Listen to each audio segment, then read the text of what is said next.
திண்டுக்கல் கல்லறை தோட்டம் முன்பு தமிழ்நாடு சத்துணவு ஊழியர் சங்கம் சார்பில் உண்ணாவிரத போராட்டம். தமிழ்நாடு சத்துணவு ஊழியர் சங்கம் சார்பில் பல்வேறு கோரிக்கைகளை வலியுறுத்தி மாவட்ட தலைவர் ராமு தலைமையில் கல்லறை தோட்டம் முன்பு உண்ணாவிரத போராட்டம் நடைபெற்றது. தமிழ்நாடு முதலமைச்சர் அவர்களின் தேர்தல் கால வாக்குறுதிகளின்படி சத்துணவு ஊழியர்களை அரசு ஊழியர்கள் ஆக்கி முறையான காலமுறை ஊதியம் வழங்கிட கோரியும், கருணை அடிப்படையில் தகுதி உள்ள ஆண் வாரிசுதாரர்களுக்கும் பணி வழங்கிட கோரியும், பணி ஓய்வு பெறும் சத்துணவு ஊழியர்களுக்கு மாதாந்திர ஓய்வூதியம் ரூபாய் 9,000 வழங்கிட கோரியும், 25 மாணவர்களுக்கும் குறைவாக உணவு உண்ணும் சத்துணவு மையங்கள் மூடாமல் பள்ளியில் ஆசிரியர்கள் பணிபுரிவது போல சத்துணவு ஊழியர்களும் பணிபுரிய வழிவகை செய்ய வேண்டும் உள்ளிட்ட பல்வேறு கோரிக்கைகளை வலியுறுத்தி உண்ணாவிரத போராட்டத்தில் ஈடுபட்டனர். மேலும் இந்நிகழ்வில் மாவட்ட துணைத் தலைவர் மாலதி வரவேற்புரை நிகழ்த்தினார்.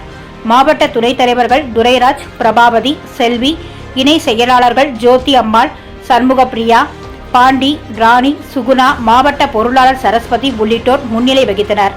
அரசு ஊழியர் சங்க மாவட்ட தலைவர் முபாரக் அலி துவக்க உரை நிகழ்த்தினார்.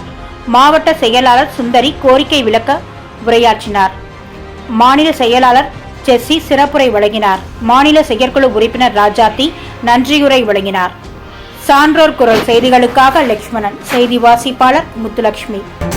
செய்திகளை உடனுக்குடன் தெரிந்து கொள்ள சான்றோர் குரல் பக்கத்தை